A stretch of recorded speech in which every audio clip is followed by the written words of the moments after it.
तो मैं इरफान और मैं आज लेकर आया हूँ क्लास 10th के रियल नंबर का। जो आज टॉपिक को हम कवर करेंगे कि रियल नंबर में कौन कौन से टॉपिक आते हैं और क्या पढ़ना है, और एग्ज़ाम की तैयारी में क्या एग्ज़ाम के पॉइंट ऑफ व्यू से देखेंगे, पूरा कवर कर देंगे। रियल नंबर में जितना भी सारे टॉपिक है वो यही है, ठीक है। जो सबसे पहले हम बात करेंगे नंबर्स के बारे में कि नंबर्स क्या होता है, वो कितने टाइप के होते हैं, इसमें क्या क्या आता है। उसके बाद हम बात करेंगे एचसीएफ एंड एलसीएम के बारे में। उसके बाद हम देखेंगे कि relation between HCF and LCM for the two integer.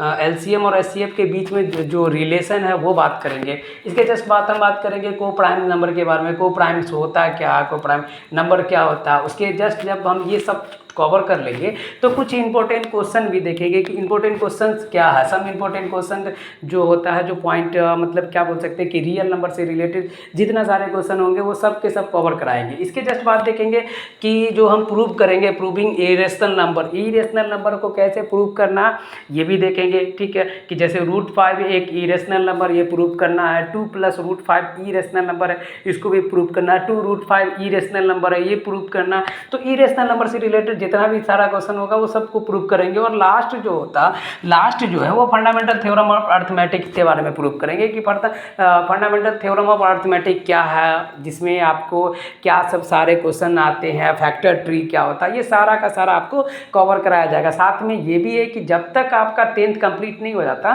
तब तक हम आपसे बने रहेंगे, ठीक है। तो रियल नंबर से रिलेटेड जितना भी सारे टॉपिक है, मेनली यही सारे टॉपिक है, 7 टॉपिक है, 1 2 3 4 5 6 7, ये 7 टॉपिक्स है।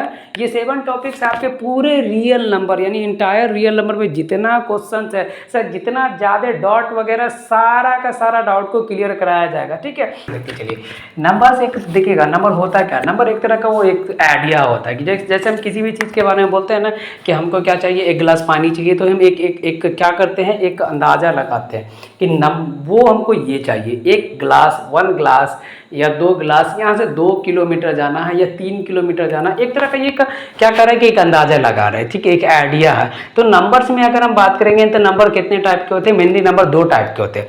कितने टाइप के होते हैं, नंबर 2 टाइप के होते हैं। कौन कौन नंबर होता है, पहला नंबर हो जाता है रियल नंबर, दूसरा होता है इमेजिनरी नंबर। देखिए रियल नंबर क्या होता है कि ध्यान से समझिएगा कि जब हम बात करेंगे ना रियल नंबर जो रियलिटी में होता हो, ठीक है, इसका डेफिनेशन हम नीचे से जब आएंगे ना तब पूरा हम बताते चलेंगे कि रियल नंबर होता है क्या। अभी इमेजिनरी नंबर वो नंबर जिसको आप सिर्फ सोच सकते हो, जैसे -√3, रूट के अंदर माइनस में किसी भी नंबर को अगर लगा दीजिएगा तो वो क्या हो जाता है, इमेजिनरी नंबर हो जाता है, ठीक है। उसके बाद देखिएगा ये इमेजिनरी नंबर को तो हम लोग किसी भी नंबर लाइन पे तो डिनोट कर नहीं सकते हैं, इसलिए हम सबसे पहले देखते हैं क्या होता है इमेजिनरी नंबर को। अब छोड़िए इनमें जिसको हम नहीं जानते हैं इमेजिनरी नंबर, जो इमेजिनरी नंबर हो मतलब सिर्फ आप उसके बारे में सोच ही सकते हो, उसको आप कहीं पे भी लिख नहीं सकते हो, मतलब आप किसी भी नंबर लाइन पे इसको इमेजिनरी नंबर को डिनोट नहीं कर सकते हो। आते हैं देखते हैं रियल नंबर कौन कौन होता है। रियल नंबर 2 टाइप के होता है, एक होता है रेशनल नंबर, दूसरा होता है इरेशनल नंबर, ठीक है। रेशनल नंबर जो होते हैं वो देखिएगा 2 टाइप के होते हैं। रेशनल नंबर भी 2 टाइप के, सबका हम डेफिनेशन नीचे से जब जाएंगे ना ऊपर की तरफ तो हम सबका डेफिनेशन बताएंगे, ठीक है। रेशनल नंबर 2 टाइप के होते हैं। कौन कौन होता है रेशनल नंबर 2 टाइप का, पहला होता है इंटीजर, दूसरा होता है फ्रैक्शन, ठीक है। फ्रैक्शन भी बहुत टाइप के होते हैं। अभी हम रियल नंबर में फ्रैक्शन के बारे में उतना नहीं पढ़ना है, इसलिए हम अभी फ्रैक्शन के बारे में नहीं बता रहे, क्योंकि इसमें like fraction, unlike fraction, proper improper, ये सारा है, इसके बारे में अभी हम नहीं बताएंगे, ठीक है। इंटीजर जो होता है वो 3 टाइप के होते हैं, एक होता है नेगेटिव नंबर, एक होता है 0, एक होता है पॉजिटिव नंबर, ठीक है। नेगेटिव नंबर जो -1 -2 -3 डॉट डॉट इनफाइनाइट तक जाएगा, ठीक है। 0 हो गया, ठीक है। 0 उसके बाद होता है पॉजिटिव नंबर में कौन कौन आते हैं, नेचुरल नंबर आते हैं। जब हम बात करते हैं अब हम स्टार्ट करते हैं कि नेचुरल नंबर होता है क्या। ध्यान से देखिएगा, वह नंबर दिखेगा जो 1 से स्टार्ट होता हो, ठीक है, उसे हम क्या कहते हैं, नेचुरल नंबर कहते हैं, ठीक है। नेचुरल नंबर क्या होता है, generally counting number is known as natural number, जो जनरली काउंटिंग कर सकते हैं जिसको, उसे हम क्या कहते हैं, नेचुरल नंबर कहते हैं। जैसे 1 2 3 4 कहाँ तक जाएगा, इनफाइनाइट तक जाएगा। मतलब जनरली क्यों लगा गया, जिसको कोई भी काउंटिंग कर सकता हो, चाहे वो एजुकेटेड पर्सन हो, मतलब एजुकेटेड हो या पढ़ा लिखा हो, या बिना ना कोई पढ़ा लिखा हो या ना भी हो, उससे कोई मतलब नहीं, लेकिन वो सभी जानते हो, उसे हम क्या कहते हैं, नेचुरल नंबर कहते हैं। जैसे आप किसी को बोलिएगा एक नंबर स्टार्ट करने के लिए तो कहाँ से स्टार्ट करेंगे, 1 से स्टार्ट करते हैं, तो हम क्या कहते हैं, generally counting number is known as natural number, ठीक है। तो स्मॉलेस्ट नेचुरल नंबर हो जाता है 1 एंड लार्जेस्ट नेचुरल नंबर क्या हो जाते हैं, इनफाइनाइट हो जाते हैं, ठीक है। आगे हम देखते हैं, देखिएगा आगे क्या होता है ध्यान से देखिएगा, इसके जस्ट बाद आता है positive whole number. Natural number के बाद क्या आता है होल नंबर। होल नंबर क्या होता है कि जीरो से स्टार्ट होता है, ठीक है। होल नंबर क्या होता है कि नेचुरल नंबर के जब सेट में जीरो को ऐड कीजिएगा तो एक नया नंबर बनेगा। क्या बनेगा? एक नया नंबर बनेगा। उस नए नंबर को हम लोग क्या कहते हैं, उस नए नंबर के सेट को हम लोग क्या कहेंगे, होल नंबर कहते हैं। The smallest whole number is zero and the largest whole number infinite, ठीक है। देखिए क्या होता है कि जब इन निगेटिव नंबर और होल नंबर को all the negative number and whole number is called integer. जितना निगेटिव नंबर है और होल नंबर है सब के सब इंटीजर कहलाते हैं। एक चीज और देख लीजिएगा यहाँ से कि ध्यान से देखिएगा कि सारा का सारा नेचुरल नंबर होल नंबर हो सकता है, लेकिन सारा का सारा होल नंबर नेचुरल नंबर नहीं हो सकता। क्यों नहीं हो सकता? क्योंकि जीरो है। देखिए जीरो एक डिफरेंट नंबर है, इसके सेट में है ही नहीं, तो इसलिए ये जो है सारा का सारा होल नंबर जो होगा वो नेचुरल नंबर नहीं होगा, लेकिन सारा का सारा नेचुरल नंबर होल नंबर हो जाएगा। इंटीजर के बारे में क्या बोले कि all the natural number and whole number is called integer. इसी में आता है देखिएगा, एक होता है इवन नंबर, एक होता है ऑड नंबर। इवन नंबर क्या हो जाता है, वह नंबर जो 2 से कंप्लीटली डिविजिबल होता है उसे इवन नंबर कहते हैं। जो 2 से कंप्लीटली डिविजिबल नहीं होगा उसे हम ऑड नंबर कहते हैं। वो तो हम यहाँ पे नहीं लिखे, ठीक है। फ्रैक्शन के बारे में तो जान ही रहे, अभी तो हमको बताना ही नहीं है इसमें रियल नंबर में। पर फ्रैक्शन के बारे में, फ्रैक्शन बहुत टाइप के होते हैं, like and like, proper improper, वो अलग से देखेंगे, ठीक है। हम देखते हैं इसके बाद आता है रेशनल नंबर, ठीक है। रेशनल नंबर क्या होता है ध्यान से देखिएगा। रेशनल नंबर वह नंबर जिसको P अपॉन Q के रूप में लिख सकते हो, जहाँ P एंड Q इंटीजर होगा और Q जीरो के इक्वल नहीं होगा, उसे हम क्या कहते हैं, रेशनल नंबर कहते हैं, ठीक है। वह नंबर जिसको आप P अपॉन Q के रूप में लिख सकते हो, जहाँ P एंड Q इंटीजर होगा, Q जीरो के इक्वल नहीं होगा, उसे हम रेशनल नंबर कहते हैं, ठीक है। इसका एक और डेफिनेशन दिया गया। एक और डेफिनेशन ये है कि वह नंबर जिसका डेसिमल डिस्ट्रीब्यूशन, अगर आप किसी भी नंबर को देखिएगा कि वो पॉइंट में जाने के बाद किसी एक पार्टिकुलर नंबर पे जाके वो पार्टिकुलर डिजिट के बाद रुक जाता हो, तो वह भी क्या कहलाता है, रेशनल नंबर कहलाता है। या फिर कि डेसिमल में देखिएगा कि वो पार्टिकुलर डिजिट में देखिएगा कि वो बार बार वो डिजिट रिपीट करता हो,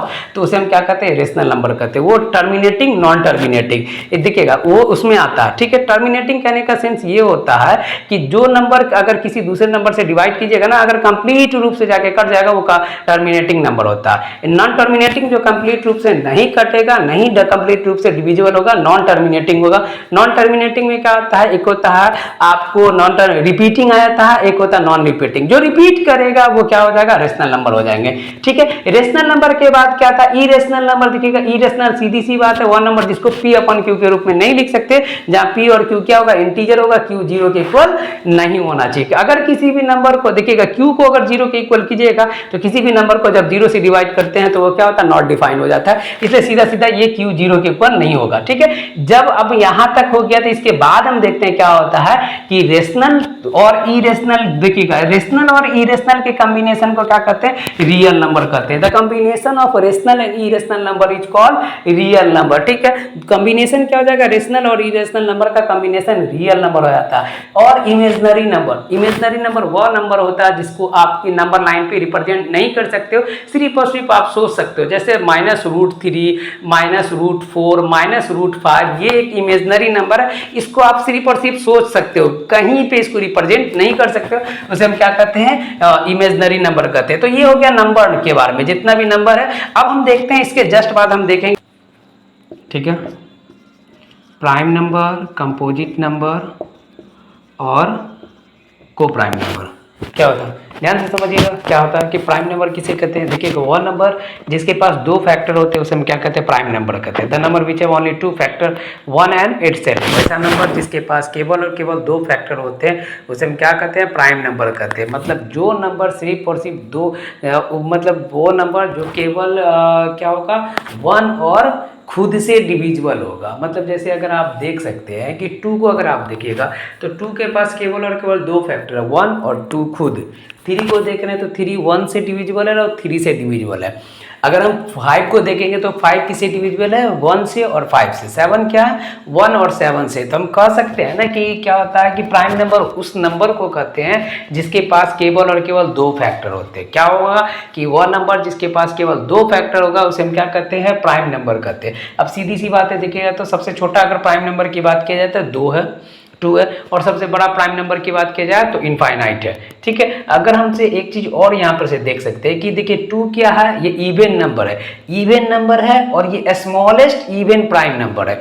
2 को हम क्या बोल सकते हैं कि स्मॉलेस्ट इवन प्राइम नंबर बोलते हैं, ठीक है। 2 क्या स्मॉलेस्ट इवन प्राइम नंबर है। कंपोजिट नंबर के बारे में अगर हम देखते हैं तो कंपोजिट नंबर क्या होता है कि वैसा नंबर जिसके पास 2 से ज्यादा फैक्टर होगा उसे हम क्या कहते हैं, कंपोजिट नंबर कहते हैं। The number which have more than 2 factor, जिसके पास 2 से ज्यादा फैक्टर होगा, मतलब एक तो खुद से लगेगा ही, खुद से डिविजिबल होगा, 1 से भी डिविजिबल होगा, उसके अलावा और भी नंबर से डिविजिबल होगा, उसे हम क्या कहते हैं, कंपोजिट नंबर कहते हैं। जैसे हम अगर 4 की बात करें तो 4 1 से डिविजिबल है, 4 से डिविजिबल है और साथ साथ 2 से भी डिविजिबल है, तो ये कंपोजिट नंबर है, यानी 2 से ज़्यादा फैक्टर हो गया। 6 को अगर देखा जाए 1 2 3 एंड 6, 1 2 3 एंड 6 देख रहे हैं। 8 को देखा जाए तो 1 2 4 एंड 8, 9 को देखा जाए 1 3 एंड 9, 10 को देखा जाए 1 2 5 एंड 10। तो हम कह सकते हैं ना कि वह नंबर जिसके पास 2 से ज़्यादा फैक्टर होते हैं उसे हम कंपोजिट नंबर कहते हैं, ठीक है। अब जरा ध्यान से देखिएगा कि अगर हम बात करें कि सबसे छोटा कंपोजिट नंबर कौन है तो 4 है, सबसे बड़ा इनफाइनाइट है। अगर हम ऑड कंपोजिट नंबर की बात की जाए तो सबसे छोटा ऑड कंपोजिट नंबर कौन है, 9 है। 9 देखिए सबसे छोटा भी है और ऑड कंपोजिट नंबर भी है, ठीक है। ऑड कंपोजिट नंबर में सबसे छोटा कौन है, 9 है।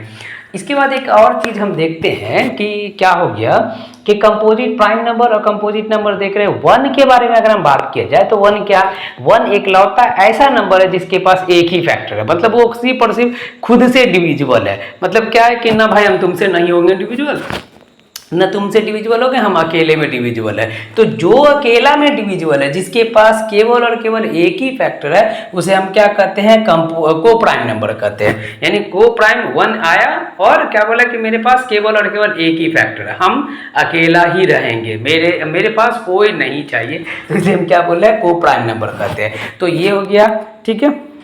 अब हम आते हैं मल्टीपल के बारे में, मल्टीपल फैक्टर एलसीएम एचसीएफ। देखिए मल्टीपल क्या होता है, ध्यान से समझिए। मल्टीपल होता क्या है कि किसी भी नंबर का मल्टीपल वह सभी नंबर होते हैं जो उस नंबर से कंप्लीटली डिविजिबल होता है। यानी किसी भी नंबर का मल्टीपल वो सारे नंबर होते हैं जो उस नंबर से कंप्लीटली डिविजिबल होगा। जैसे यहाँ 4 को देख लीजिए, 4 से कौन कौन सारे नंबर डिविजिबल होंगे, तो देखिएगा सीधा सीधा समझिए ना, 4 से 4 होगा, 8 होगा, 12 होगा, 16 होगा, आगे मतलब 4 के मल्टीपल में आ जाएंगे, 4 के टेबल में जितना आ जाएगा वो सब के सब 4 से डिविजिबल हो जाएंगे। तो देखिए मल्टीपल क्या होता है कि किसी भी नंबर का मल्टीपल वे सारे नंबर होते हैं जो उस नंबर से कंप्लीटली डिविजिबल होगा। जैसे यहाँ 8 को देख लीजिए, 8 कौन कौन से नंबर को मतलब 8 कौन कौन से नंबर को डिवाइड कर सकता है, तो 8 करेगा 8 को, 16 को, 24 को, 32 को, इस तरह से आगे कहां तक जाएगा, इनफाइनाइट तक जाएगा। तो सीधी सी बात है, मल्टीपल क्या होता है, मल्टीपल देखिए किसी भी नंबर का मल्टीपल वे सारे नंबर होते हैं जो उस नंबर से कंप्लीटली डिविजिबल हो जाएगा, वो क्या कहलाएगा, उस नंबर का मल्टीपल कहलाता है, ठीक है। इसके जस्ट बाद हम देखते हैं, इसके जस्ट बाद हम क्या देखेंगे, इसके जस्ट बाद हम देखते हैं कि फैक्टर क्या होता है। तो ध्यान से समझिएगा, फैक्टर किसी भी नंबर का फैक्टर वे सारे नंबर होते हैं, किसी भी नंबर का फैक्टर वे सारे नंबर होते हैं जो उस नंबर को कंप्लीटली डिविजिबल करेगा। किसी भी नंबर का फैक्टर वे सारे नंबर होते हैं जो उस नंबर को क्या करेंगे, कंप्लीटली डिविजिबल करेगा। जैसे हम 12 की अगर हम देख लेंगे तो 12 को कौन कौन सारे नंबर कंप्लीटली डिविजिबल करते हैं, तो 1 तो सबको करेगा। 1 एक लौता ऐसा नंबर है जो सारे नंबर को, दुनिया का कोई भी नंबर ला के दो ना भाई, हम तुमने डिवाइड करेंगे, मतलब करेंगे, चाहे तुमको जो करना है कर लो, ठीक है। 2 देखिएगा तो 1 तो 12 को 1 तो डिवाइड करेगा ही, 12 को 2 से भी डिविजिबल होगा, 12 3 से भी होगा, 12 4 से भी होगा, 6 से भी होगा एंड 12 खुद से भी होगा, ठीक है। ध्यान से समझिए, ठीक है। 14 क्या होता है, 14 का मतलब फैक्टर कौन कौन से हो सकते हैं, 14 का फैक्टर होगा 1 होगा, क्योंकि 14 जो 1 से डिविजिबल है, 14 2 से भी है, 14 7 से भी है एंड 14 खुद 14 से भी है। तो ये रहा मल्टीपल और फैक्टर का, मल्टीपल और फैक्टर। अब हम देखते हैं एलसीएम। एलसीएम कहने का सेंस होता है लोएस्ट कॉमन मल्टीपल। ठीक है। लोएस्ट कॉमन मल्टीपल क्या होता है, दो या दो से ज्यादा नंबर का दो या दो से ज्यादा नंबर का एलसीएम वे नंबर होते हैं, दो या दो से ज्यादा नंबर का एलसीएम वह छोटा से छोटा नंबर होता है जो उनके मल्टीपल में कॉमन होगा। जो देखिए वह छोटा से छोटा नंबर, वो सबसे छोटा नंबर जो दो या दो से ज्यादा नंबर दिया हुआ, उन दो या दो से ज्यादा नंबर का जो मल्टीपल निकालेंगे उसमें सबसे छोटा जो नंबर होगा जो दोनों में कॉमन होगा वो उसका क्या कहलाएगा, एलसीएम कहलाता है। जैसे हम बात कर लेते हैं कि 8 और 4 8 को देख लेते हैं, तो 4 8 का अगर हम मल्टीपल देखेंगे तो 4 8 12 डॉट डॉट इनफाइनाइट तक जाएगा, 8 का देखिए 8 16 24 आगे तक जाएगा। तो ये मल्टीपल में देखिएगा तो सबसे छोटा मल्टीपल कौन है, देखिए तो आगे इसको अगर आप आगे और बढ़िएगा तो 20 हो जाएगा, 24 होगा, ठीक है। और यहाँ से देखिएगा तो ये हो जाएगा आपको 32 होगा आगे तक। तो ये देखिए तो पहला तो कॉमन ये आ गया, दूसरा कॉमन ये आ गया। तो हम क्या बोले हैं कि दो या दो से ज्यादा नंबर का एलसीएम वह छोटा से छोटा नंबर होता है जो दोनों के मल्टीपल में कॉमन होना चाहिए। सबसे छोटा नंबर जो दोनों के मल्टीपल में कॉमन होना चाहिए, तो सबसे छोटा नंबर 8 है जो कि 4 और 8 के मल्टीपल में कॉमन है, तो 4 और 8 का जो हो जाएगा एलसीएम 8 हो जाएगा। समझ में आया? समझे कि नहीं समझे? क्या होता है कि मल्टीपल वह छोटा नंबर होता है, किसी दो या दो से ज्यादा नंबर का मल्टीपल वह छोटा नंबर होता है जो दोनों के मल्टीपल में कॉमन होना चाहिए। ठीक है, समझ में आया? मतलब एलसीएम क्या होता है, देखिए एलसीएम निकालने का 3-4 तरीका। पहला होता है प्राइम फैक्टराइजेशन, एक तो होता है मल्टीपल मेथड से, दूसरा हो जाएगा प्राइम फैक्टराइजेशन मेथड से, तीसरा हो जाएगा आपको डिवीजन मेथड से। तो हम तीनों मेथड बता देंगे। पहला तो ये देख लिए कि मल्टीपल मेथड तो आप देख ही लिए, ठीक है। तो उसके बाद हम जो प्राइम फैक्टराइजेशन मेथड देखेंगे। प्राइम फैक्टराइजेशन मेथड में क्या होता है कि दो से ज्यादा नंबर का एलसीएम वो नंबर होता है, उन नंबर का प्रोडक्ट होता है जो हाईएस्ट पावर वाला होगा। हाईएस्ट पावर वाले को देख के आपस में मल्टीप्लाई कर दीजिए, वो उसका क्या हो जाएंगे, आपको उसका क्या हो जाएगा, वो एलसीएम निकल जाएगा। अभी हम ये समझा के इसके बाद क्वेश्चन जब कराएंगे तो उसमें हम सारा का सारा दिखा देंगे, ठीक है। एचसीएफ क्या होता है, देखिए एचसीएफ मतलब होता है हाईएस्ट कॉमन फैक्टर। इसमें मल्टीपल में कॉमन था, इसमें फैक्टर में कॉमन आएगा। देखिए हाईएस्ट कॉमन फैक्टर क्या होता है एचसीएफ, कि दो या दो से ज्यादा नंबर का एचसीएफ वह बड़ा से बड़ा नंबर होता है जो दोनों के फैक्टर में कॉमन होना चाहिए। वह बड़ा नंबर जो दोनों के फैक्टर में कॉमन होना चाहिए। जैसे आप यहाँ से देख लीजिए 12 एंड 14 को देखिएगा, तो 12 और 14 का हम फैक्टर देखेंगे। 12 का फैक्टर कौन है, 1 2 3 4 6 एंड 12, ठीक है। 14 का 1 2 7 एंड 14। देखिए तो इसमें कौन कौन कॉमन है, पहला कॉमन हो जाएगा 1 कॉमन है, दूसरा कॉमन हो जाएगा 2 हो जाएगा, इसके बाद तो हमको कोई दिख नहीं रहा। तो देखिए तो सबसे बड़ा फैक्टर कौन है जो दोनों में कॉमन है, तो 2 सबसे बड़ा फैक्टर है जो दोनों में कॉमन है। देख रहे हैं 2 दोनों में कॉमन है, ठीक है। तो हम इसको क्या बोलेंगे कि एचसीएफ हो जाएगा हाईएस्ट कॉमन फैक्टर। दो या दो से ज्यादा नंबर का फैक्टर, दो या दो से ज्यादा नंबर का फैक्टर वह बड़ा से बड़ा नंबर होता है जो उन सभी के फैक्टर में कॉमन होना चाहिए। उन सभी के फैक्टर में जो सबसे बड़ा नंबर होगा वही क्या हो जाएगा, उसका एचसीएफ कहलाएगा, ठीक है। अब हम देखते हैं कुछ क्वेश्चन सब देखेंगे एचसीएफ और एलसीएम से रिलेटेड। उसके बाद पहले इसका हम देख लेंगे, एक चीज और देख लेते हैं कि इसके बीच में रिलेशन, एलसीएम और एचसीएफ के बीच में रिलेशन क्या है, एलसीएम क्या होता है, एचसीएफ क्या होता है, कुछ फार्मूला देख लेते हैं, ठीक है। अभी तो हम बताए थे, अभी देखें एलसीएम क्या होता है। देखिएगा एलसीएम इंटू फार्मूला को देखिएगा, सम इंपॉर्टेंट फार्मूला जो है, इंपॉर्टेंट फार्मूला क्या सब है। एलसीएम इंटू एचसीएफ जो होता है वो प्रोडक्ट ऑफ 2 नंबर के इक्वल होता है। यानी अगर आपसे पूछा जाए कि 2 नंबर दिया हुआ और दोनों नंबर का प्रोडक्ट दिया हुआ, देखिए 2 नंबर दिया हुआ, ठीक है। तो हमको क्या पहला फार्मूला था, एलसीएम इंटू एचसीएफ जो होता है प्रोडक्ट ऑफ 2 नंबर होता है। LCM into HCF product of 2 number के इक्वल होता है, ठीक है। पहला फार्मूला तो ये होता है, एलसीएम इंटू एचसीएफ क्या होता है, प्रोडक्ट ऑफ 2 नंबर होता है। यहाँ से हम क्या करेंगे कि अगर हमको 2 नंबर दिया हुआ हो, 2 नंबर दिया हो, उसमें भी क्या करें कि एलसीएम दे दिया हो तो एचसीएफ निकालने का सबसे सिंपल फार्मूला क्या होता है, प्रोडक्ट ऑफ नंबर यानी a into b by LCM. LCM निकालना हो तो product of 2 number divided by HCF. अगर पहला नंबर निकालना हो यानी ए निकालना हो तो LCM into HCF by B, ठीक है, यानी दूसरा नंबर। अगर हमको दूसरा नंबर निकालना हो तो LCM into HCF divided by a, ये था फार्मूला। ठीक है, अब हम ये सारा का सारा हो गया, एलसीएम एचसीएफ हो गया। अब हम कुछ क्वेश्चन कर लेते हैं, जो इंपॉर्टेंट क्वेश्चन सब आता है वो इंपॉर्टेंट क्वेश्चन सब अब हम देखते हैं। धीरे धीरे करके 4-5 क्वेश्चन देखेंगे और इससे रिलेटेड हम आगे भी देखते हैं। क्वेश्चन ये बोला, find the HCF and LCM of 144, 180 and 192 by the prime factorisation method. मतलब बोल क्या रहा है कि 144, 180 और 192 का क्या करना, हमको एलसीएम निकालना, पहले एचसीएफ निकालना फिर एलसीएम निकालना, वो भी किसे, प्राइम फैक्टराइजेशन मेथड से। तो सबसे पहले हम क्या करेंगे, 144 का प्राइम फैक्टराइजेशन किए, 144 को सबसे 2 से डिवाइड किए तो 72 आया। 72 को अगर 2 से डिवाइड कीजिएगा तो 36 आएगा। 36 को अगर 2 से डिवाइड कीजिएगा तो 18 आएगा। 18 को 2 से कीजिएगा तो 9, 9 को देखिए तो ये हो गया 3 और यहाँ 3। ठीक, यहाँ 180 को अगर 2 से कीजिएगा तो 90, 90 को 2 से डिवाइड कीजिएगा तो 45, 45 को 3 से कीजिएगा तो 15, 15 को 3 से कीजिएगा तो 5 आएगा। आगे देखते हैं कि 192 का जो हम क्या कर रहे हैं, प्राइम फैक्टराइजेशन किए। 192 को अगर 2 से डिवाइड कीजिएगा तो 96 आएगा। 96 को अगर 2 से डिवाइड कीजिएगा तो आ जाएगा 48, 48 को 2 से डिवाइड कीजिएगा 24, 24 को 2 से डिवाइड कीजिएगा 12, 12 को 2 से डिवाइड कीजिएगा तो 6 आएगा, 6 को 2 से कीजिएगा तो 3 आ जाएगा। तो 144 को आप क्या लिखे हो, 144 को लिखे हो देखो तो 1 2 3 4, 2 into 2 into 2 into 2, 3 into 3, 3 into 3 यानी 2 पे पावर 4 इंटू 3 पे पावर 2, 1 2 3 4, 2 पे पावर 4, 3 पे पावर 2।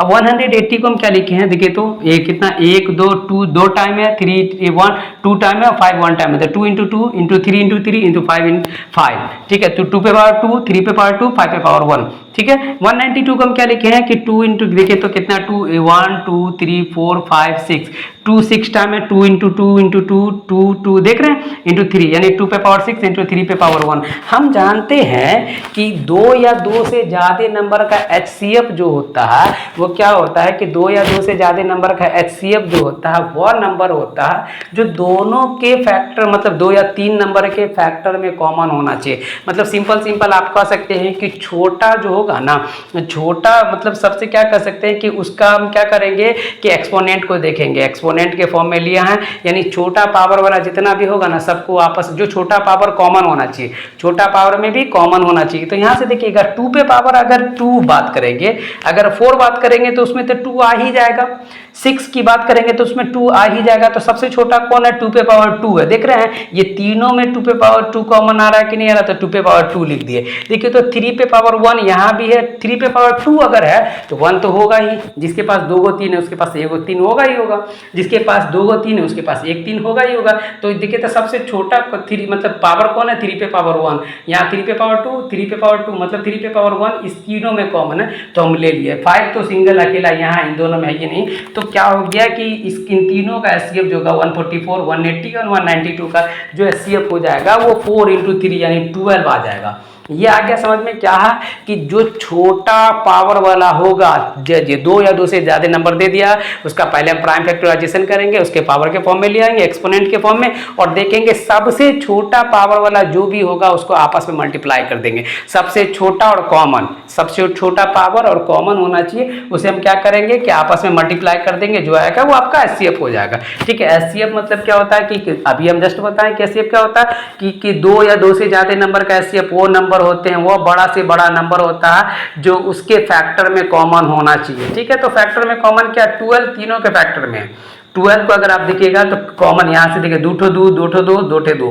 ठीक है, तीनों में 2 ही 2 है कॉमन है, तो 2 पे पावर 2 लिख लिया, 3 एक ही तीनों में कॉमन है तो यहाँ से आ गया 12। एलसीएम जो होता है वो हाईएस्ट पावर वाला होता है, जितना इन सब में देखिएगा सब में हाईएस्ट पावर वाला कौन है, तो 2 पे पावर 6 से हम ले लिए। तो क्योंकि हाईएस्ट पावर कहने का मतलब देखिएगा कि देखिए तो अगर हाईएस्ट पावर लेते हैं यहाँ से देखिएगा 2 पे पावर 6 है, 2 पे पावर 2 है, 2 पे पावर 4 है, जिसके पास 6 पावर 6 है तो 2 तो अपने आप उसी में समा जाएगा, 4 भी उसी में आ जाएगा, जिसके पास 6 है मतलब जिसके पास 6 को 2 है तो 2 ठो 2 वाला उसी में आ ही जाएगा, 4 ठो 2 वाला भी उसी में आ जाएगा। तो हम कह सकते हैं हाईएस्ट पावर कौन हो जाएगा, 2 पे पावर 6। उसके बाद 3 की अगर हम बात करेंगे तो 3 पे पावर 2 ये हाईएस्ट पावर है। ठीक है, तो 3 पे पावर 2 ले लिए। 5 पे पावर 1 यहाँ है, इसको हम लिख सकते हैं 5 पे पावर 0 का वैल्यू 1 होता है। तो देखिए तो यहाँ यहाँ पे भी लिख सकते हैं 5 पे पावर 0, मतलब यहाँ पे भी 5 पे पावर 0, यहाँ पे भी 5 पे पावर 0 लिख सकते हैं। तो हाईएस्ट कॉमन कौन हो जाएगा? 5 पे पावर 1। तो अब यहाँ पे देखिए 2 पे पावर 6 इंटू 3 पे पावर 2 इंटू 5 पे पावर 1। 2 पे पावर 6 का वैल्यू होता है 64, 3 का स्क्वायर होता है 9, 5 पे पावर 1 का वैल्यू होता है 5। इन तीनों का अगर आप आपस में मल्टीप्लाई कीजिएगा तो हो जाएगा 2880। ये था पहला क्वेश्चन। इसके जस्ट बाद देखेंगे प्राइम फैक्टराइजेशन मेथड से। पहला क्वेश्चन हो गया। अब दूसरा क्वेश्चन देखते हैं, दूसरा क्वेश्चन क्या है से। दूसरा क्वेश्चन क्या बोला? Find the HCF of 180 240। पहले क्या करना है कि 180 एंड 240 का एलसीएम निकालना। Then also find the LCM, उसके बाद एलसीएम निकालना and verify the LCM into HCF equal to A into B. मतलब क्या है कि इसको ए मान लीजिए, इसको बी मान लेते हैं। तो पहले हम क्या करते हैं कि 180 का प्राइम फैक्टराइजेशन करेंगे, 240 का प्राइम फैक्टराइजेशन करेंगे। 180 का अगर आप प्राइम फैक्टराइजेशन कीजिएगा तो 2 से डिवाइड कीजिएगा तो 90 आएगा, 90 को 2 से 45, 15 आएगा, 5 आ जाएगा। 240 को कीजिएगा तो 120, 60, 30, 15 एंड 5। ध्यान से देखिए तो 180 को हम क्या लिखे हैं? 2 इंटू 2 इंटू 3 इंटू 3 इंटू 5, यानी 2 पे पावर 2, 3 पे पावर 2, 5 पे पावर 1। 240 को देखिए 2 इंटू 2 इंटू 2 इंटू 2, 3 इंटू 5, मतलब क्या हो गया? 2 पे पावर 4 इंटू 3 पे पावर 1, 5 पे पावर 1। हम जानते हैं कि एचसीएफ फिर से बता रहे हैं। एचसीएफ क्या हो गया कि एचसीएफ जो होता है वो हाईएस्ट कॉमन फैक्टर होता है। तो इसमें देखिएगा 2 पे पावर 2 और 2 पे पावर 4, मतलब जो होता है कि पावर देख लेते हैं कि अगर हम 2 पे पावर 2 बोलेंगे तो 4 अगर बोलेंगे तो 2 उसमें भी आ जाएगा, यानी 2 पे पावर 2 कॉमन है, 3 पे पावर 1 इसमें भी है, 5 पे पावर 1 यहाँ भी और यहाँ भी है, यानी 2 पे पावर 2 का वैल्यू होता है 4, 4 3 जा 12, 12 5 जा 60। ठीक है, तो एचसीएफ आपका कितना निकला? एचसीएफ निकल गया 60। एचसीएफ निकलने के बाद हमको एक फार्मूला था, फार्मूला क्या होगा? वो एलसीएम अगर निकालते हैं तो एलसीएम इक्वल टू क्या होता है? Product of two number divided by HCF. तो देखिए तो प्रोडक्ट ऑफ टू नंबर मतलब 180 multiply by 240 multiply by 180 divided by 60। देखिए तो 63 जा 180 होता है, 63 जा 180 होता है। 240 को अगर 3 से डिवाइड कीजिएगा तो 720 आएगा, मतलब आपका एलसीएम जो निकल गया वो 720 निकल गया। अब हमको वेरीफाई करना है तो हम क्या करते हैं? एलसीएम इंटू एचसीएफ निकालते हैं। तो एलसीएम मेरा 720 है, एचसीएफ हमारा 60 है, तो इन दोनों का अगर मल्टीप्लाई कीजिएगा तो 43,200 आता है। ठीक है, उसके बाद हम मेरा क्या है? ए का वैल्यू 180 है, बी का वैल्यू 240 है। 180 को 240 से अगर मल्टीप्लाई कीजिएगा तो 43,200 आता है। मतलब आपका देख यहाँ पे आप क्या देख रहे हैं? यहाँ पे आप देख रहे हैं कि अगर हम एलसीएम और एचसीएफ को आपस में मल्टीप्लाई करते हैं और क्या होता है कि एलसीएम और एचसीएफ को आपस में मल्टीप्लाई किए तो 43,200 आ रहा है, और एलसीएम और प्रोडक्ट ऑफ टू नंबर किए हैं तो मेरा 43,200 आ रहा है। मतलब एलसीएम और एचसीएफ जो होता है वो प्रोडक्ट ऑफ टू नंबर हो गया। यहाँ देख रहे हैं ये एलसीएम और एचसीएफ दोनों प्रोडक्ट ऑफ टू नंबर के इक्वल हो गया है, मतलब मेरा ये वेरीफाई हो गया। ठीक है, ये था दूसरा जो है क्वेश्चन नंबर देखते हैं। तो इसमें देखिए क्या बोला है कि 3 bells ring at the interval of 6, 12 and 18 minute. यानी 3 बेल है, 3 घंटा 3 बेल है, वो क्या हो रहा है कि वो रिंग कर रहा है। पहला का जो इंटरवल है वो 6 मिनट इंटरवल में पहला रिंग कर रहा है। दूसरा जो बेल है वो 12 मिनट में रिंग कर रहा है। तीसरा जो है वो क्या कर रहा है कि 18 मिनट में वो दोबारा बज रहा है। यानी पहला बेल जो बज रहा है, जो पहला बेल का इंटरवल है वो 6 मिनट का, दूसरा बेल का जो इंटरवल है बजने का वो 12 मिनट का, तीसरा का कितना हो जाएगा? 18 मिनट का। अब हमको यहाँ पे देखिएगा तो if all of 3 wrong at the 6 AM, अगर तीनों जो है बेल एक साथ अगर बज रहा है तो वो कितने टाइम में बज रहा है? 6 AM में बज रहा है। तो आपको बोल रहा है when will be they ring together again, वो क्या बोल रहा है कि वो अब दोबारा कब, वो दोबारा अब किस टाइम में तीनों एक साथ बजेगा। मतलब पहले क्वेश्चन को समझिए। पहला क्वेश्चन क्या हमको बोल रहा है कि देखिए पहला रिंग जो बज रहा है वो 6 मिनट के इंटरवल में, दूसरा रिंग बज रहा है वो 12 मिनट के इंटरवल में, तीसरा जो रिंग बज रहा है वो 18 मिनट के इंटरवल में बज रहा है। अब बोल क्या रहा है कि उसके बाद क्या है कि अगर वो तीनों एक साथ रिंग बज रहा है तो वो टाइम कितना था? 6 AM था, यानी 6 बजे सुबह में वो बज रहा है। तो आपको ये बताना है कि अब वो जो दोबारा बजेगा तो वो टाइमिंग कितना होगा। तो सीधी सी बात है, देखिए तो हम क्या किए हैं कि फर्स्ट बेल का जो इंटरवल है 6 मिनट का, सेकंड बेल का जो 12 मिनट का, थर्ड का 18 मिनट का, ऑल बेल्स रैंग टुगेदर, मतलब सब के सब जो है एक साथ बजेगा। इसका मतलब क्या? तीनों का एलसीएम तीनों का एलसीएम निकालने के लिए हम प्राइम फैक्टराइजेशन मेथड करेंगे। देखिए 6 का क्या होगा 2 × 3, 12 का क्या होगा कि 12 2 से डिवाइड कीजिए तो 6 आएगा, फिर ये 3 आ जाएगा। 18 को देख रहे हैं तो 2 से करिए तो 9 आएगा, 9 को फिर 3 से कीजिएगा तो 3 आ जाएगा। तो यहाँ पे हम देखते हैं 6 को हम क्या लिख सकते हैं 2 × 2, 2 × 3, ठीक है 2 × 3 और इक्वल टू क्या हो जाएगा 2 पे पावर 1, 3 पे पावर 1, ठीक है। 6 को 12 को क्या लिखते हैं 2 × 2 × 3, ठीक है 2 पे पावर 2 × 3 पे पावर 1, ठीक है। 1 पावर जो होता है उसको तो हम लिखते भी नहीं है।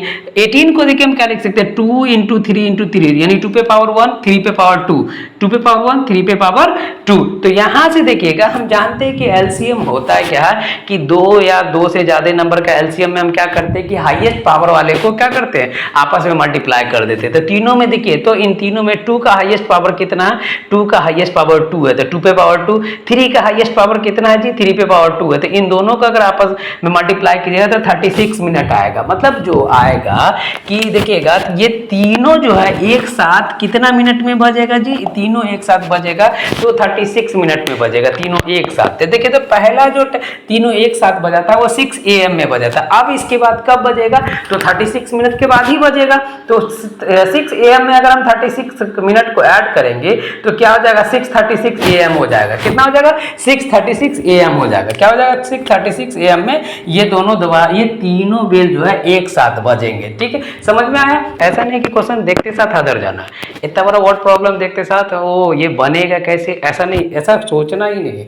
क्योंकि याद रखिएगा कि क्या होता है कि आप जब वर्ड प्रॉब्लम को देखते तो मन में आता है, सबसे पहले मन में ये आता है कि ये हमसे बनेगा कैसे बनेगा, क्योंकि आप क्वेश्चन देखते साथ ही हदर जाते हो। इतना बड़ा क्वेश्चन, और क्वेश्चन में होता कुछ नहीं, क्या है कि आप क्वेश्चन को 3 बार अगर आपने इसे खुद से पढ़िएगा ना, अगर एक बार में समझ में नहीं आया दूसरा बार पढ़िए, दूसरा बार में समझ में नहीं आया तीसरा बार पढ़िए, 3 बार अगर आप पढ़ लोगे ना तो क्वेश्चन खुद बोलेगा भाई ऐसे हमको सॉल्व करो, हम हो जाएंगे, तो आप हमको ऐसे सॉल्व कीजिए, हम यहाँ से ये सॉल्यूशन आ ही जाएगा। तो वही हम देखते हैं। ठीक है, क्या करना है कि क्वेश्चन को समझना, उसके बाद दंदना के पीट देना है। ठीक है, पहले क्या करना है एकदम बढ़िया से एक बार पढ़ेंगे नहीं आया समझ में कोई बात नहीं, दोबारा पढ़ेंगे नहीं आया समझ में कोई बात नहीं, तीसरा बार हम पढ़ेंगे तो जरूर समझ में आ जाएगा। ठीक है, क्वेश्चन बोलेगा भाई हमको ऐसे सॉल्व करो, आप हो जाएगा। ठीक है, तो क्वेश्चन देखिए क्या बोला, Atul Ravi and Tarun go for a morning walk. Atul Ravi और तरुण जो है वो मॉर्निंग वॉक के लिए जा रहा है। ठीक है, गया मॉर्निंग वॉक के लिए गया। They step off together and their step measure. ठीक है, क्या किया कि दो पहला स्टेप ले रहा है, मतलब एक एक स्टेप ले रहा है, एक का स्टेप जो है वो 40 सेंटीमीटर का, दूसरा ले रहा है 42 सेंटीमीटर और तीसरा ले रहा है 45 सेंटीमीटर। मतलब वो पहला क्या कर रहा है स्टेप ले रहा है तो 40 सेंटीमीटर का ले रहा है, दूसरा अपना स्टेप ले रहा है तो क्या हो रहा है 42 सेंटीमीटर का स्टेप ले रहा है, तीसरा कह रहा है 45 सेंटीमीटर का स्टेप ले रहा है। ठीक है, what is the minimum distance etch should walk so that etch can cover the same distance in a complete step. मतलब कहने का मतलब ये है कि वो मिनिमम डिस्टेंस बताना है कि जो अगर वो मिनिमम डिस्टेंस बताना है कि वो मिनिमम डिस्टेंस कितना होगा जो कि तीनों इक्वल डिस्टेंस कवर करना चाहिए। मतलब वो मिनिमम डिस्टेंस बताना है कि वो कितना छोटा सा स्टेप होगा जो कि तीनों का तीनों जो हो जाएगा वो सेम हो जाएगा। तो सीधी सी बात है, जैसे ही हमको बोले ना मिनिमम, मिनिमम मतलब एलसीएम, मिनिमम मतलब एलसीएम, मैक्सिमम मतलब एक्सीएम।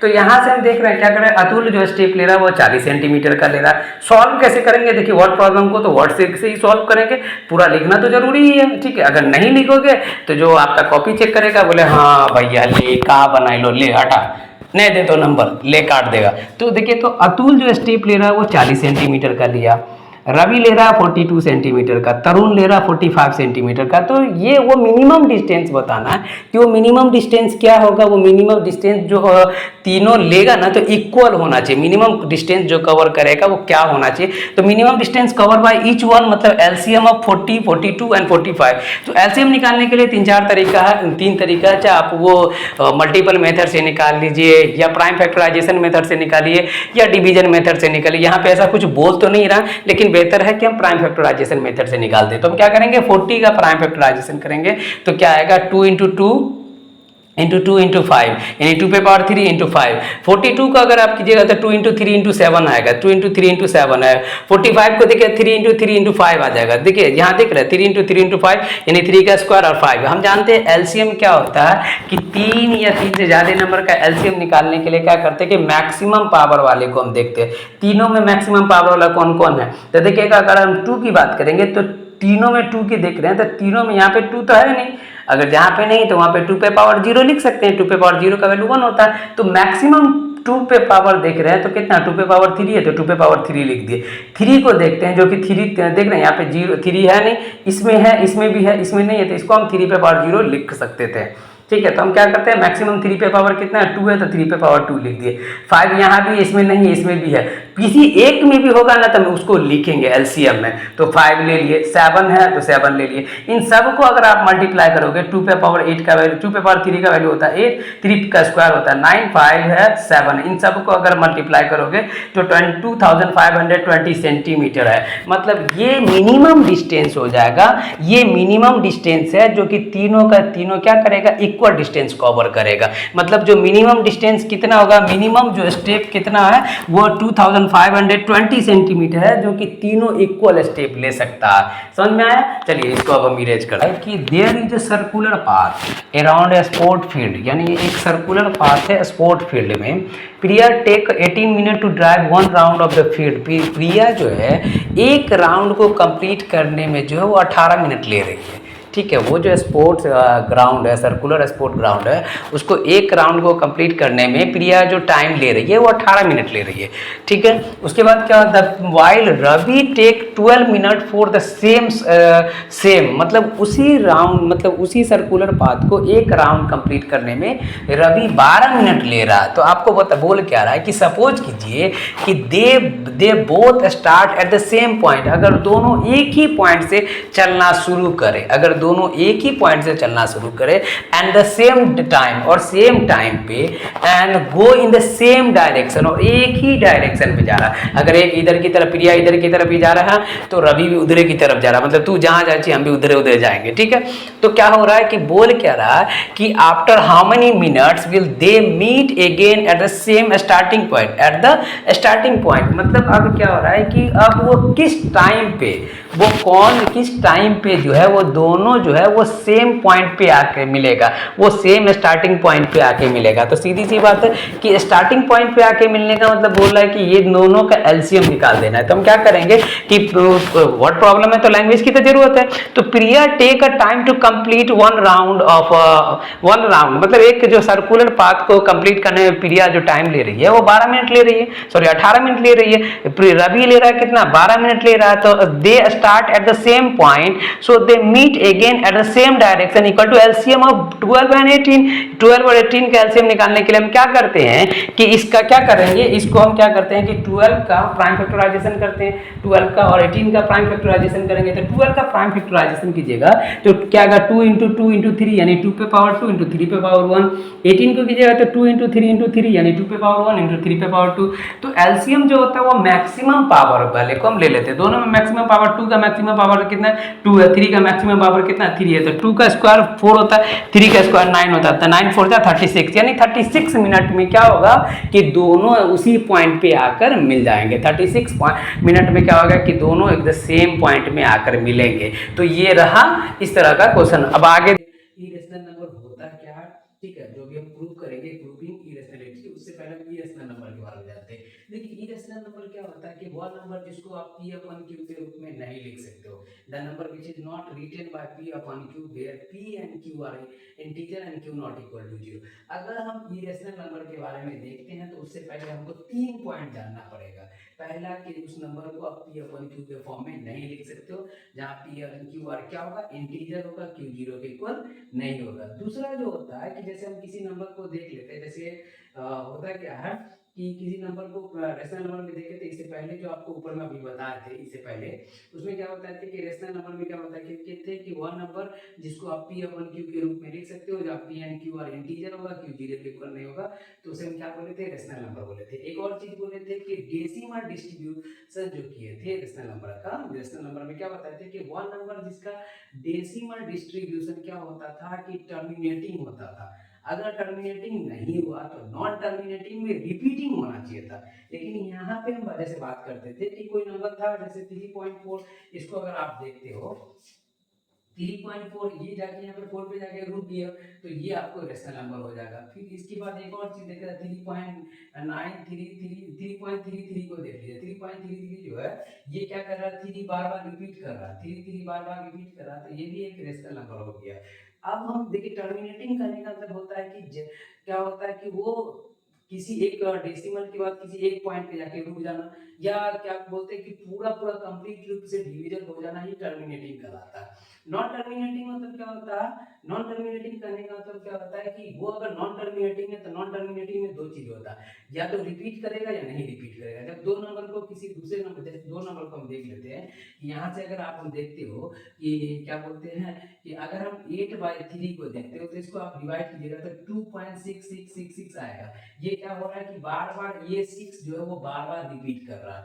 2.66 अगर देख रहे हो तो 6 क्या हो रहा है कि बार बार रिपीट कर रहा है, तो इसको हम क्या बोले हैं कि टर्मिनेटिंग बट रिपीटिंग नंबर। इस वाले नंबर को अगर आप देख रहे हो तो 3.43257 ये अलग अलग अपने अलग अलग जाएगा, मतलब ये अलग अलग नंबर जाएगा। इसको हम क्या बोल रहे हैं कि non terminating non repeating number. ये टर्मिनेट नहीं हो रहा, ना तो टर्मिनेट हो रहा और ना ही रिपीट कर रहा, तो इसे हम क्या कहेंगे, इरेशनल नंबर कहेंगे। तीसरा क्या होता है, तीसरा अगर पॉइंट अगर आप देखिएगा इरेशनल नंबर का अगर आप तीसरा पॉइंट को अगर आप देखते हो, इरेशनल नंबर का तीसरा पॉइंट क्या होता है कि रूट के अंदर अगर परफेक्ट स्क्वायर नंबर नहीं होगा, यानी नॉन परफेक्ट स्क्वायर नंबर होता है। जैसे नॉन परफेक्ट स्क्वायर नंबर क्या हो गया, 3। परफेक्ट स्क्वायर नंबर कौन कौन हो गया, जैसे हो गया 4, 1 हो गया, 4 हो गया, 9 हो गया, 16 हो गया। इस सबको अगर आप रूट से बाहर निकलिएगा तो एक कंप्लीट नंबर इंटीजर आता है। जैसे 4 का स्क्वायर रूट क्या होता है, 2 हो जाता, 16 का स्क्वायर रूट 4 हो जाता, इस तरीके 25 का स्क्वायर रूट आपको 5 हो जाता। तो यहाँ पे क्या होना चाहिए, नॉन परफेक्ट स्क्वायर नंबर अगर होगा, जैसे √3, √5, √2, √7 etc आगे चला जाएगा, तो ये सब क्या है, ये एक इरेशनल नंबर है। समझ में आ गया। अब हम प्रूव करते हैं कि इरेशनल नंबर में कौन कौन सा, देखिए इरेशनल नंबर में जो सबसे ज्यादा बोर्ड में पूछे जाने वाले सवाल से वो हम आगे आपको बताते हैं। ठीक है, एक एक करके हम कुछ सवाल बताएंगे जो बोर्ड में सबसे ज्यादा क्वेश्चन पूछा गया। देखिए प्रूविंग इरेशनलिटी का जो पहला जो क्वेश्चन है उसमें हम देखते हैं क्या है। देखिए पहला क्वेश्चन देखिएगा, ये बहुत ही इंपॉर्टेंट क्वेश्चन सब है। इसमें क्या है कि पहले देखिएगा कि ये देखिए 2000 CBSE बोर्ड के जो एग्ज़ाम में 2009 में पूछा गया, 10 में पूछा गया, 19 में पूछा गया और 2023 में भी पूछा गया। कि बोल क्या रहा है, बोल ये रहा है कि प्रूव करना है √3 एक इरेशनल नंबर है। ठीक है, √3 क्या है, इरेशनल नंबर है। इरेशनल नंबर प्रूव करने के लिए हम क्या करेंगे कि देखिए सबसे पहले हम इसको क्या करेंगे कि इसको हम मान लेते हैं कि रेशनल नंबर है। ठीक है, क्या करेंगे कि पहले हम इसको मान के चलेंगे कि वो एक रेशनल नंबर है। तो क्या करते हैं, √3 को मान लेते हैं कि लेट अस एज्यूम √3 क्या करते हैं, let us assume √3 is a rational number P/Q where P and Q are coprime integer. हम पहले मान के ये चलेंगे कि जो √3 है ना वो रेशनल नंबर है P/Q, जहाँ P और Q क्या होगा, एक दूसरे का को इंटीजर होगा। को इंटीजर कहने का सेंस ये होता है कि उन दोनों के बीच में जो कॉमन फैक्टर होना चाहिए वो 1 होना चाहिए, 1 के अलावा और कोई दूसरा कॉमन फैक्टर नहीं होना चाहिए। अब हम क्या करते हैं, √3 = P/Q, तो इसको क्या करेंगे, दोनों तरफ अगर स्क्वायर कीजिएगा तो ये हो जाएगा 3 √3 का स्क्वायर होता है 3 = P²/Q²। ये देखिए तो ये डिवाइड में है ना, उधर जाकर मल्टीप्लाई में हो जाएगा, तो क्या हो जाएगा 3Q² = P²। यहाँ से अगर आप देखते हो तो ध्यान से देखिएगा, अगर इसको ये देख रहे हैं, ये क्या कर रहा है, 3 जो है वो P² को डिवाइड कर रहा है। मतलब कहने का मतलब अगर कोई नंबर किसी के स्क्वायर को डिवाइड कर रहा तो उसके मतलब अगर हम क्या बोल रहे हैं कि अगर ये इसके P² मतलब 3P² को अगर डिवाइड कर रहा है तो 3P को भी डिवाइड करेगा। ठीक है, एक थ्योरम है, इससे पहले अगर देखिएगा तो वो थ्योरम है कि अगर कोई नंबर किसी के परफेक्ट स्क्वायर को भी डिवाइड कर रहा है तो उस नंबर को भी डिवाइड करेगा। अगर उसके परफेक्ट स्क्वायर को मतलब अगर उसके परफेक्ट स्क्वायर को अगर डिवाइड कर रहा है तो उस नंबर को भी डिवाइड करेगा। तो यहाँ ध्यान से देखिएगा कि 3 जो है वो P² को डिवाइड कर रहा है तो 3P को भी डिवाइड करेगा। ठीक है, अब हम यहाँ से ये चलते हैं कि अगर हम P को 3m मान के चल लेते हैं, ठीक है, क्योंकि अब देखिएगा p को अगर हम 3m मान के चलते हैं तो ध्यान से देखिएगा, तो p स्क्वायर इक्वल टू 3 का स्क्वायर 9 होता है, m का स्क्वायर m स्क्वायर होता है। तो अब जरा ध्यान से देखिएगा, इस p स्क्वायर को हम क्या करते हैं, इक्वेशन 1 में पुट कर देते हैं, तो हो जाएगा 3q स्क्वायर इक्वल टू हो जाएगा 9m स्क्वायर। 3 से 9 को अगर आप काटिएगा तो 3 टाइम में कटेगा। मतलब क्या हो रहा है कि यहाँ से अगर आप देख रहे हो तो 3 जो है वो q स्क्वायर को भी डिवाइड करेगा। मतलब 3 को अगर इधर भेज दीजिएगा तो q स्क्वायर बाई 3, इसको कट करके कुछ तो आएगा, m स्क्वायर आएगा।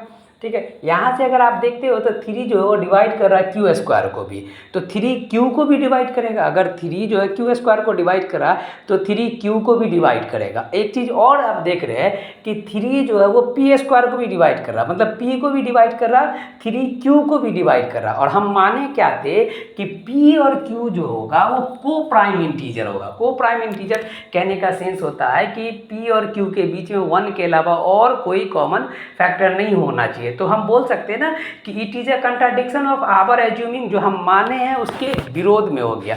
हम माने क्या थे कि √3 एक रेशनल नंबर है, लेकिन हम प्रूव क्या कर रहे हैं, देखिए माने क्या थे, √3 एक रेशनल नंबर है, लेकिन ये क्या हो गया, √3 एक इरेशनल नंबर हो गया। अब जैसे ही इरेशनल नंबर हो गया तो यहाँ से देखिए ये इन दोनों के बीच में अगर कॉमन फैक्टर आ गया तो इरेशनल हो जाता है। कॉमन फैक्टर आ गया तो हम कह सकते हैं ना कि ये क्या हो गया कि ये दोनों √3 एक इरेशनल नंबर है। ये बहुत ही इंपॉर्टेंट क्वेश्चन है, क्योंकि 2010-9 में पूछा, 10 में पूछा, 19 में पूछा, 23 में पूछा गया था। मे भी हो सकता है कि 2026 में भी पूछ दे। होता है ना कि कोई ऐसा क्वेश्चन होता है वो बार बार रिपीट करता है, और रियल नंबर का ये मोस्ट इंपॉर्टेंट क्वेश्चन है। ये बिहार बोर्ड हो या CBSE बोर्ड हो, उसमें बहुत ज़्यादा बार ये पूछता है। ठीक है, इसके बाद हम एक और देखते हैं कि √2 prove that √2 is irrational number. ये कब पूछा गया, 2010 में और 2023 में, 2010 और 2023 में।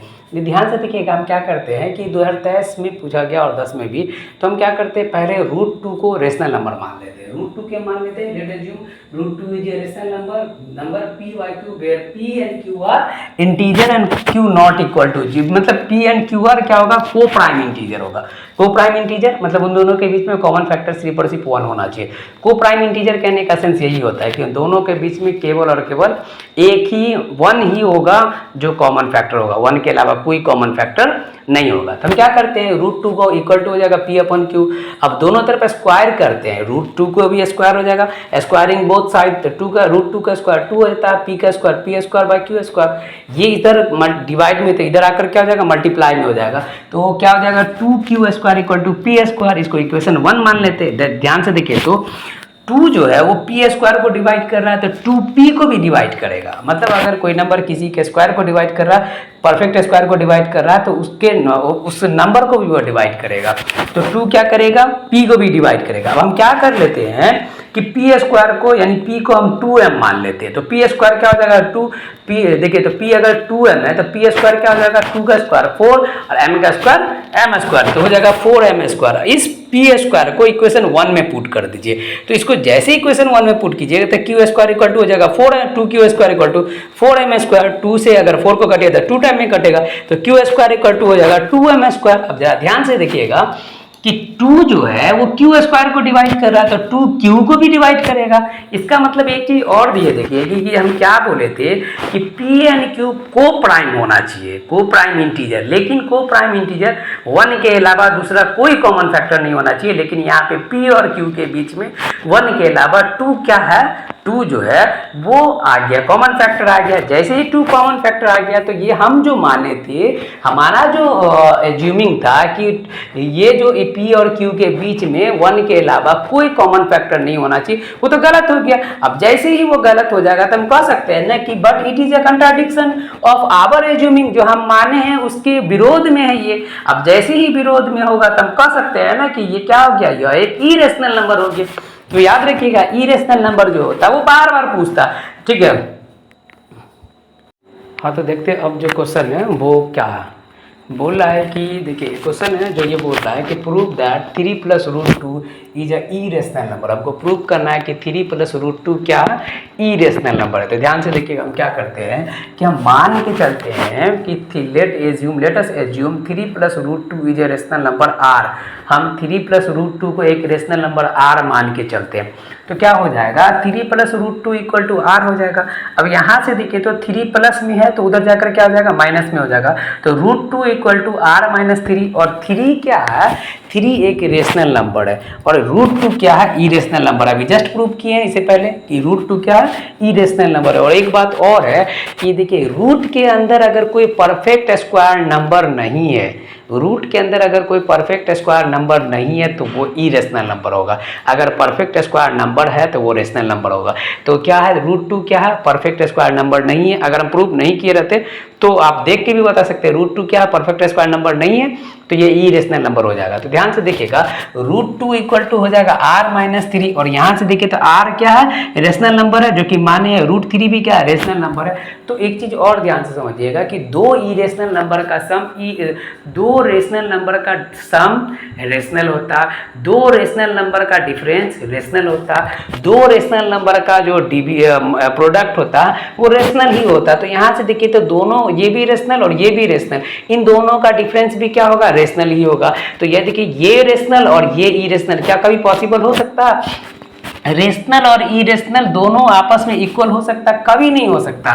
मतलब क्या, rational equal to irrational never भी पॉसिबल, ये कभी पॉसिबल हो ही नहीं सकता। जब ये पॉसिबल नहीं तो हम कह सकते हैं कि रूट 3 प्लस रूट टू क्या है, ये एक इरेशनल नंबर है। तो अगर इस तरह का क्वेश्चन होगा तो इतना ही सिंपल में बना देना, ऐसे नहीं बना के चलना है कि root 3 plus root two equal to p upon q, वो थोड़ा सा लेंदी हो जाएगा। जब जो शॉर्टकट में बनेगा उसको शॉर्टकट में ही बना के निपटा देना, ठीक है। 5 plus 3 root two is irrational number, ये 2018 में पूछा गया है। देखिए यहाँ पे एक चीज़ ऐसा भी लिखा रहता है, कहीं नहीं पे लिखा रहता है, ये ऐसा दिया रहेगा 5 plus 3 root two is irrational number prove करने के लिए वहाँ पे ये भी दे देगा कि रूट टू एक इरेशनल नंबर है, साइड में लिखा हुआ रहेगा। अगर नहीं लिखा हुआ तो कोई बात नहीं, हम जानते हैं कि एक चीज़ की रूट के अंदर अगर परफेक्ट स्क्वायर नंबर नहीं है तो वो इरेशनल नंबर होगा। तो हम यहाँ से मान के चलते हैं कि 5 प्लस 3 रूट टू को अगर हम रेशनल नंबर के फॉर्म में मान लेते हैं, वो भी रेशनल नंबर आर मान लेते हैं, यानी क्या करते हैं कि 5 प्लस 3 रूट टू को रेशनल नंबर क्या कर दिए, आर मान लिए। तो क्या हो जाएगा, 5 plus 3 root two equal to r, ठीक है। तो 3 रूट टू जो हो जाएगा, 5 इधर प्लस में उधर जाकर माइनस में हो जाएगा, तो 3 root two equal to r minus 5 हो जाएगा, ठीक है। तो जैसे 3 रूट टू इक्वल टू हो जाएगा आर माइनस 5, तो यहाँ से एक चीज़ और देखिएगा, ये एक चीज़ देखिए तो क्या होगा कि हम जानते हैं कि ये क्या है, रेशनल नंबर है, आर क्या है, रेशनल नंबर है, रूट 5 क्या है, रेशनल नंबर है। और हम लोग जानते हैं कि दो रेशनल नंबर का डिफरेंस हमेशा रेशनल ही होता है। तो आर माइनस 5 रेशनल है तो रेशनल का डिफरेंस हमेशा रेशनल होता है। और एक चीज़ और है, जब आप रेशनल और इरेशनल के प्रॉपर्टीज को पढ़िएगा तो वहाँ पे क्या बोलता है कि रेशनल और इरेशनल का प्रोडक्ट हमेशा इरेशनल होता है। यहाँ से देखिए तो ये रेशनल है, ये इरेशनल है, इन दोनों का प्रोडक्ट क्या हो जाएगा, इरेशनल होगा। एक चीज और है कि रेशनल और इरेशनल का सम भी इरेशनल होता है, रेशनल और इरेशनल का डिफरेंस भी हमेशा इरेशनल होता है। तो देखिए प्रोडक्ट है तो ये प्रोडक्ट क्या हो जाएगा, इरेशनल हो जाएगा। ये रेशनल है, ये इरेशनल है। क्या रेशनल और इरेशनल कभी भी आपस में इक्वल हो सकते हैं? कभी इक्वल नहीं होगा। जब ये दोनों आपस में इक्वल नहीं होगा तो हम कह सकते हैं ना कि 5 plus 3 root two is irrational number. ये हो गया। ये कब पूछा गया, 2018 में पूछा गया। हम आपको बार बार बोल रहे हैं कि क्या है कि देखिएगा इस तरह का क्वेश्चन हमेशा रिपीट होता है, तो हो सकता है कि 2026 में ये रिपीट हो जाए। करना है कि 2 प्लस रूट 3/5 एक इरेशनल नंबर है। तो मान के, और ये कब पूछा गया था, 2019 में पूछा गया।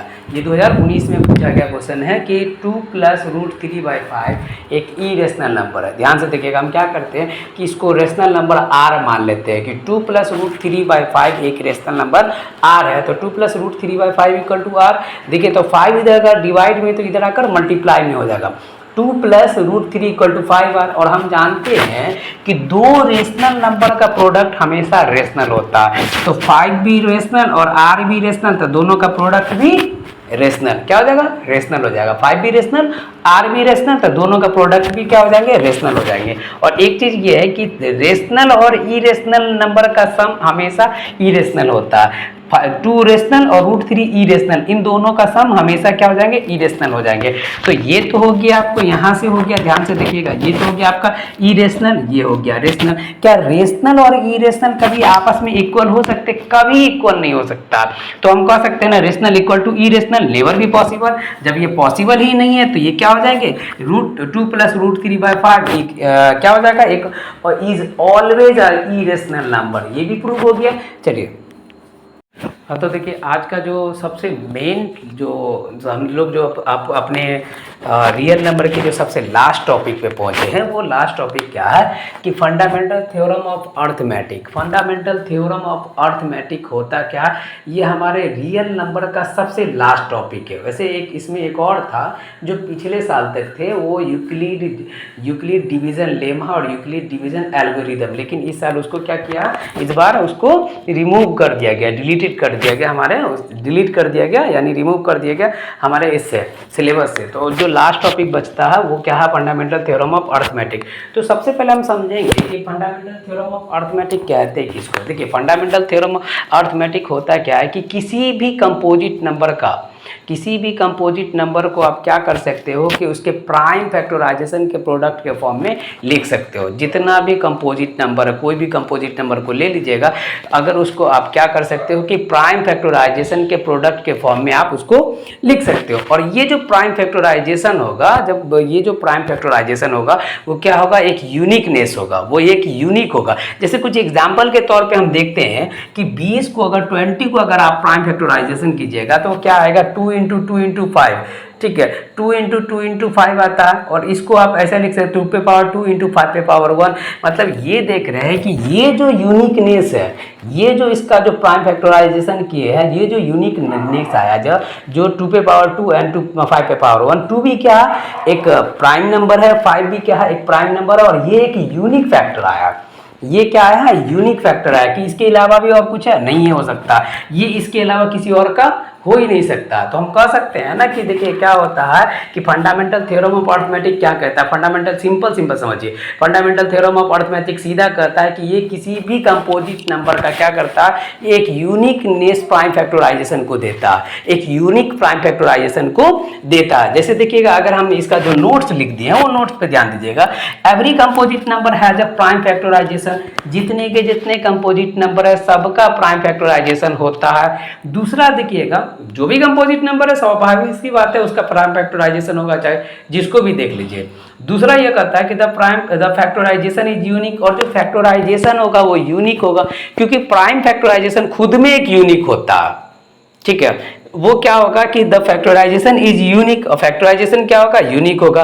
ये फैक्टराइजेशन जो ये यूनिकनेस है वो कहाँ से आएगा, the uniqueness is only consider apart from the order of factor. ये यूनिकनेस कहाँ से आएगा, ऑर्डर ऑफ फैक्टर से यूनिकनेस आएगा। जैसे आप इसको देख लीजिए 22 को अगर आप देखते हो 2 × 11 है, ये यूनिकनेस आया है ना।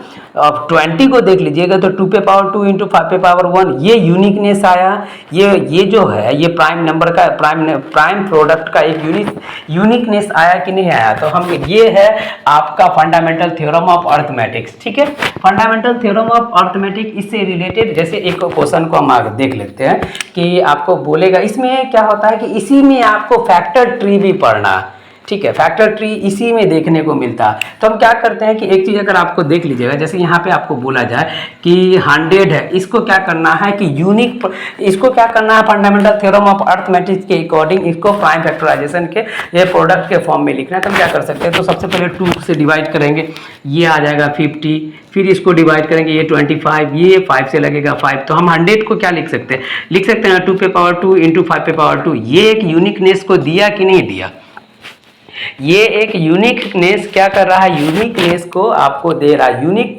फैक्टर को दे रहा, यूनिक प्राइम फैक्टराइजेशन को ये दे रहा। तो इसी को हम क्या बोलते हैं, फंडामेंटल थ्योरम ऑफ अर्थमेटिक्स, ठीक है। अब हम कुछ क्वेश्चन सबको देखेंगे। क्वेश्चन ये बोल रहा है कि check whether 4 × n can be in the digit 0 for any natural number n।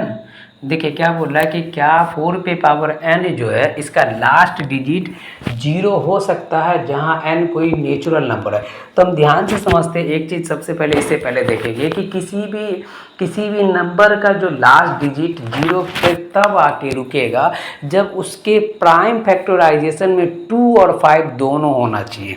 ठीक है, अगर किसी बोला जाए कि कोई नंबर है, ठीक है, जैसे हम मान के चलते हैं यहाँ पे क्वेश्चन दे दिया कि 4 पे पावर n है, क्या n कोई नेचुरल नंबर है, क्या इसका लास्ट डिजिट 0 पे आके रुकेगा, हाँ या नहीं। तो इसके लिए हम क्या करते हैं कि यह ध्यान से देखिएगा कि क्या है कि अगर किसी भी नंबर के फैक्टर में, किसी भी नंबर के प्राइम फैक्टर में 2 और 5 दोनों हैं तो उस नंबर का लास्ट डिजिट 0 होगा।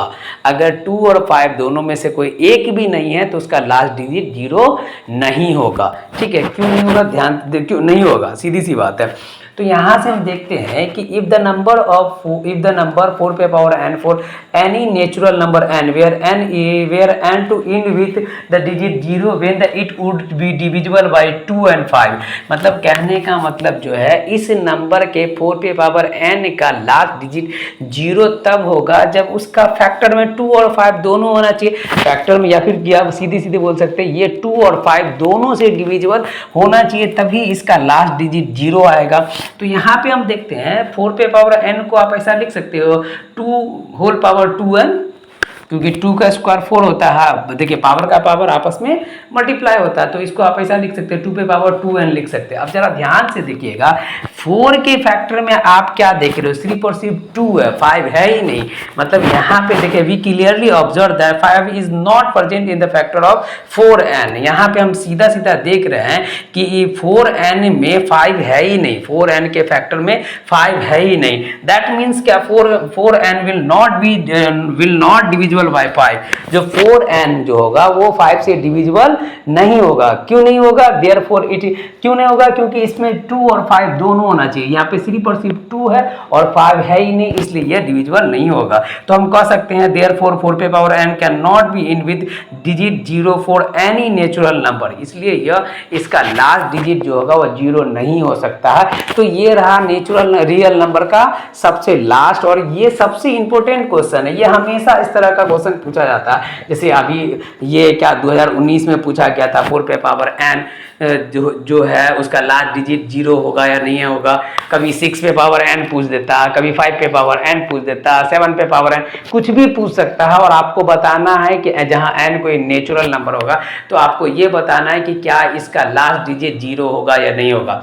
ठीक है, तो ये रहा हमारे रियल नंबर का पूरा निचोड़। तब हम आपको क्या बोल रहे थे, ये क्या था हमारे रियल नंबर का पूरा लेक्चर क्लास। और हम आपको कोई भी डाउट हो तो आप सीधे हमसे संपर्क करिएगा, ठीक है, कमेंट के जरिए। और कमेंट करना नहीं भूलेंगे और साथ में सब्सक्राइब करना भी नहीं भूलेंगे। ठीक है, हम आपके लिए तब तक बने रहेंगे जब तक आप लोग का एग्जाम नहीं हो जाएगा। ठीक है, ये रहा रियल नंबर का। इसके बाद रियल नंबर का ये पूरा का पूरा लेक्चर क्लास हो गया। अब जो होगा वो आपको एनसीईआरटी का पूरा सिलेबस, एनसीईआरटी का जो एक्सरसाइज है वो पूरा क्लियर कराया जाएगा। रियल नंबर का पूरा लेक्चर क्लास हो गया।